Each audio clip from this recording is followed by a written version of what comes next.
L'histoire du Titanic ne se résume pas au film de James Cameron. La vraie histoire du Titanic vous est racontée dans cette exposition immersive unique au monde à la Cité de la Mer, où vous allez plonger dans le quotidien du plus célèbre des paquebots, de son escale à Cherbourg en 1912 jusqu'au naufrage. Wouah! Ah ouais, là vous avez mis le paquet. On a orchestré la scénographie autour d'un film de 24 minutes qui permet aux visiteurs d'être immergés au sein du Titanic, de l'embarquement des passagers jusqu'à son naufrage. En fait, grâce à des éléments de décor et une scénographie de lumière, d'images et de son, le visiteur vit l'expérience de la traversée du Titanic, de première classe, de deuxième classe et de troisième classe. En fait, c'était les troisième classes qui faisaient vivre les compagnies à l'époque. Le flux migratoire vers les États-Unis était très important. Il y avait beaucoup de migrants qui voyageaient avec ces compagnies maritimes, ce qui leur apportait beaucoup de ressources.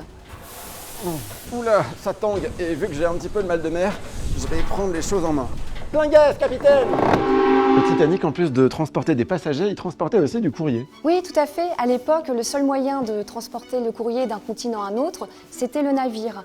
Et la couronne royale anglaise, qui autorisait les compagnies maritimes à faire transporter le courrier, a posé au nom du paquebot le préfixe RMS, qui veut dire Royal Mail Ship. Ils étaient autorisés à faire transporter le courrier à travers le monde. À l'intérieur du Titanic, il y avait 4 postiers qui triaient le courrier qui avait embarqué à bord, mais qui également réceptionnaient le courrier écrit par les passagers du Titanic. L'exposition Titanic fait partie du parcours permanent de la Cité de la Mer à Cherbourg, et croyez-moi, le réalisme est total.